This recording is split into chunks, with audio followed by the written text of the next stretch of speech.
হাওয়া ছুঁয়ে যায়, চোখের সামনে বদলে যায় দৃশ্য। ট্রেন চলতে থাকে, আমি শুধু মুহূর্তগুলো ধরে রাখি। রেল লাইনের শব্দে ধীরে ধীরে মিলিয়ে যায় দিনের সব ক্লান্তি। জানালার ফাঁকে নরম আলো এসে আঁকে গল্প, আকাশ, মাঠ আর দূরের মানুষের। এই চলার পথের প্রতিটি বাঁকে লুকিয়ে থাকে নতুন কিছু অনুভূতি, যা কখনো ভাষায় বলা যায় না, শুধু অনুভব করা যায়।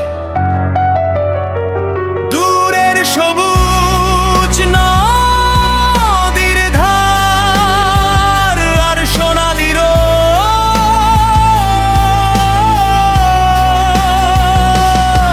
সব মিলিয়ে মনে হয় জীবনও এক একটা দৃশ্য,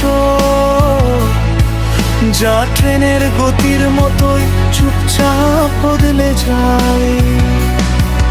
আজকের এই ভ্রমণও হয়তো হয়ে যাবে আমার স্মৃতির পাতায় জমে থাকা নরম একটা ছবি, যেখানে আমি ট্রেনার পথে হারিয়ে যাওয়া মুহূর্তগুলো একসাথে তৈরি করে এক অনন্ত গল্প।